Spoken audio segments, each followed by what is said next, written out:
way farqiga u dhaxeeya few iyo alera iminka tusaalayaasha halka ku yaala waxay leeyihiin they have a few bags, they have alera leg and way hadaba a few iyo alera ujeedadu way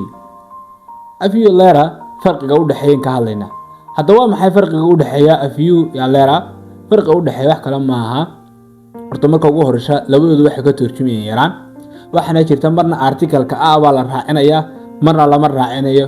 marka afar qaybood bay noqonayaan ka hor intaan ay gelin waxaan marka hore doonaynaa in isla fahanno waxa loo yaqaano match iyo money kulli 10 bay kaga soo warannay YouTube-ka ku jira oo playlist-iga grammar English ku jira dib u soo daawanaysa laakiin xasuusin yar money iyo match waxay ku kala duwanaayeen Carabi ahaan match wuxuu noqonayaa kamiya ama wax aad u badan oo aan la tirin karin sidoo kale money wuxuu noqonayaa wax badan laakiin la tirin karo kala badnaansha marka meesha ku dhex jirta marka match iyo money waxa loo kala isticmaali jiray kow asmaa qayr al-macduuda magacyada aan la tirin karin uncountable noun kan kale money-gana waxa loo isticmaali jiray asmaada la tirin karo laakiin jamca hadaba kelmadii hadaan ku soo noqono saalayaashoodina waa ku halka yaala water biyo trees geedo wada saale alera kamiya qaliilan loola jeedaa waa niri sidoo kale afiyuna waxa loola jeedaa cadad qaliil yaani tirab yar iyo tira yar laakiin labadan tira yar way kala duwan yihiin horta marka hore alera afiyu waxay ka hadlayaan waa cagsiga match iyo money match cagsigeedu waa alera match maadaama yahay shay aan la tirin karin sida biyaha iyo sokorta iyo waxyaabo la mid ah cagsigiisa marka la oranayo shaygaas uu yar yahay biyo iyo waxa la oranayo waxa la isticmaalayo alera way sidoo kale marka la isticmaalayo money oo la tirin karana afiyu baa la isticmaalaya sida geed dumar saaxiibo iyo waxyaabo la mid ah kale tusaalaha lagu fahmaayay mid walba tusaalihiisina uu ku hoos qoran yahay marka ka hore water biyo wax la tirin kara ma aha marka isticmaalaysa waxay noqonaysaa inaad u isticmaasho baash tusaalaha imika aynu ugu horeeyaan sheegnay hadii ku noqono imika maadaama isla fahnay a few iyo alera they have a few bags marka lagu dhaho imika bagskaas waa plural countable noun-ki oo ah ismi macduud al-jam' waa ismi jamca oo istisi wata sidoo kalena waa ism la tirin karo marka maxaa loo isticmaalayaa a few maadaama booski money ay geliyaan oo cagsigiisi ay tahay halka they have alera like ay tahayna waa uncountable noun like-gaasi waana ism aan la tirin ismi qayr al-macduud baa loo yaqaano ismi magac aan la tirin karin laakiin isaga jamc lama soco su'aalayaasha lagu fahmiyay I have a lot of money waxaan haystaa lacag jar money waxay ogtiin inay tahay uncountable nouns sida darteed waxa loo isticmaalayaa cagsigeeda alera marka la doonayo matchkiin garanaysa lacag yar baan haystaa lacag badan baan haystaa way su'aalaha kale isaguna a few-ga I have a few friends waxaan haystaa saaxiibo yar waxaan leeyahay saaxiibo yar marka waxay ka dhigan tahay yaraanshaha loo kala isticmaalay labadu waa yaraanye midna waxa weeye wax la tirin karo saaxiibadu wax la tirin karo 5 saaxiib 6 saaxiib qofku yeelan kara laakiin lacagtu 80 marka tiraado lacag yar baan haystaa 80 way su'aalayaasha kale waxa la time waqti yar baan haysanaa there were a few people at the wedding waxa jooga arooska dad yar there is a little water in the glass waxa ku jira beer glasska I have read a few books since last year waxaan akhristay wax yar oo ka tirsan ama barka sansi waa bad last year sanadkii ugu dambeeyay can I have a little sugar in my tea ma heli karaa oo ma isiin kartaa bar kamida in sokorada yani shaahayga ma igu dari kartaa sugar waa matchki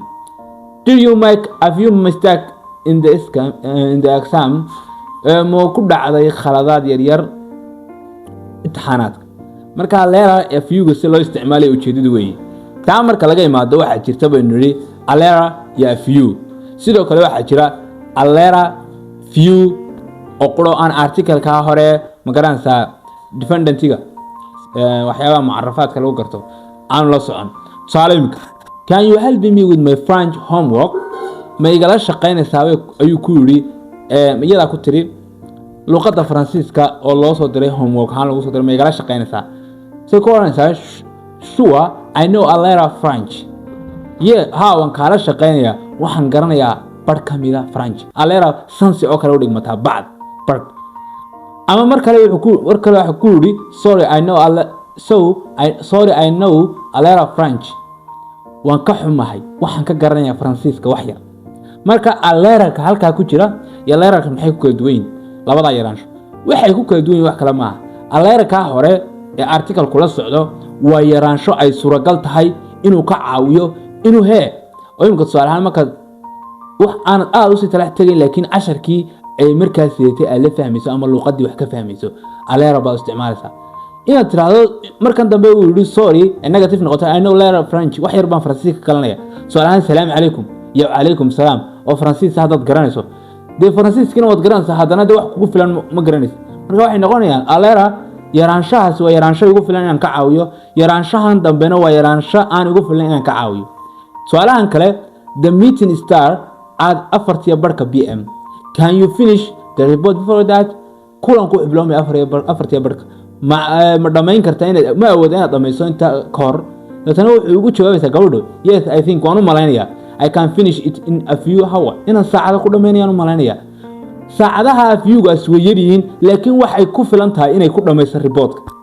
ama hadii ay ku tiraado sorry may yani iga raalaw I don't think ma malaynaya I can finish it in a few hours inaan saacadaha ku dhamayn karo waxay leedahay reportka waan dhamayn karaa laakiin saacadaha in ama saacada inaan ku dhameeyo ayaan qawaysan oo iguma filan weeyaan marka afyu iyo fiyugaas waxay ku kala duwan yihiin midna waa yaraansho igu filan inaan wixii ku sameeyo midna waa yaraansho aanay suuragal ahayn aan wixii ama ka caawiyo ama aan ku sameeyo waa waadix aan filaya marka labadaas waxay ka hadlayaan kifaaya iyo qayr kifaaya yani shay aan awoodo yaraansho aan awoodo inaan sameeyo shayga inuu waqti igu filan aan hayo iyo yaraansho shaygii aan ahayn waqti aan ku sameeyo marka saacadihiin baa mar way awoodaysa labada hadal ay tiri saacadihi midna sidoo kale sir negative la socota midna waxa la socota waxa loo yaqaano sheeko positive oo wata yes ba ku tiri marka hore hadalka ka horeysiisay su'aalayaasha hadii lagu fahmaayay kulliye laakiin waxa ogaataa in alera iyo few waxa loo yaqaano sidoo kale lera iyo few arabi ahaan inuu noqonayo alera few qaliil laakiin wax yar laakiin igu filan la iyo few labada waxa loo isticmaalay inay yar yihiin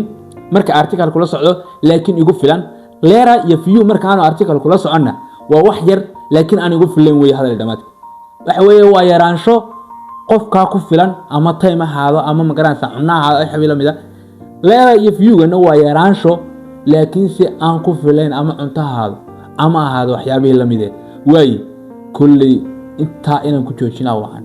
sababtoo ah lera iyo few toos baynu kala faanay wixii ka dambeeyo su'aalayaal inaan bixino laakiin casharka intaas naga filan. Assalamu alaykum.